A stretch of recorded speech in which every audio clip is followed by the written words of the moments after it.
गीता अध्याय 2 श्लोक 71।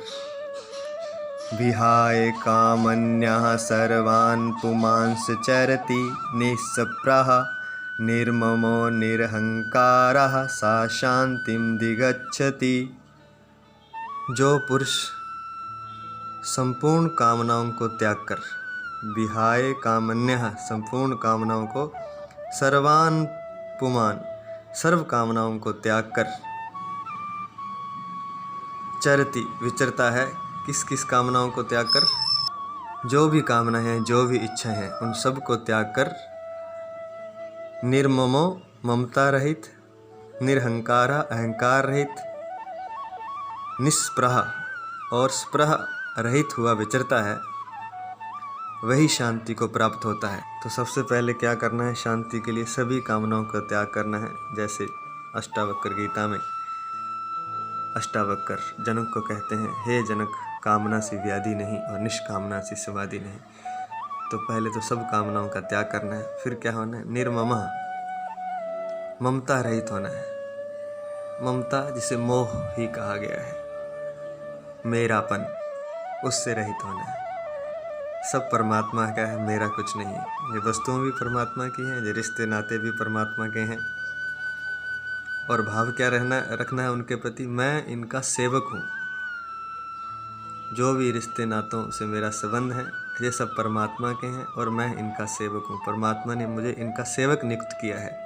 जब तक हम ये भाव नहीं रखते, तब तक क्रोध भी आएगा। सेवा करते हुए भी क्रोध आएगा, क्योंकि सेवा करते हुए हम सेवा तो करते हैं, पर हम अपने आप को मालिक समझते हैं कि मैं पूरे परिवार का पोषण कर रहा हूँ, पूरे परिवार का ख्याल रखता हूँ। तो सेवा तो कर रहे हैं, ख्याल भी रख रहे हैं, सब कुछ कर रहे हैं, लेकिन एक गलती हो जाती है, वो ये कि अपने आप को मालिक समझ लेते हैं। जब मालिक समझेंगे तो फिर क्रोध भी आएगा। तो क्रोध से बचने के लिए, प्रेम पूर्ण सेवा करने के लिए ये ज़रूरी है कि हम अपने को सेवक समझें। जैसे बाग होता है और वो माली एक होता है। माली सब पौधों की सेवा करता है बिना अधिकार जताए।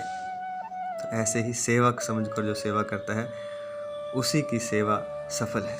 तो ममता रहित होकर सेवा करनी है। ममता रहित तभी होगा जब वह अपने आप को सेवक समझेगा। दूसरा है अहंकार रहित। तो ये भी, अगर अपने आप को सेवक समझेंगे तो अहंकार से भी रहित हो जाएंगे, सबका अपने आप को सेवक मानेंगे। और निस्पृह, स्पृह रहित हुआ, इच्छा और आसक्ति रहित हुआ। कोई इच्छा नहीं, कोई आसक्ति नहीं, किसी चीज़ को पाने की इच्छा नहीं, और जो मिल गई है उसको संभालने की इच्छा नहीं, अर्थात आसक्ति नहीं, अर्थात उसकी रक्षा का कोई भार नहीं। वो वस्तु जाए या रहे, सब परमात्मा पर छोड़ दिया। इसे कहेंगे स्पृहा रहित।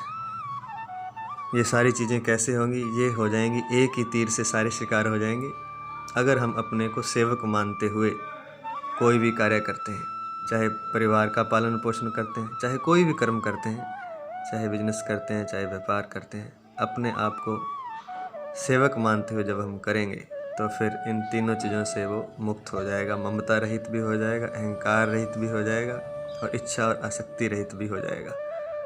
और जो ऐसा हो जाएगा वही शांति को प्राप्त होगा, नहीं तो वह शांति को प्राप्त नहीं हो सकता।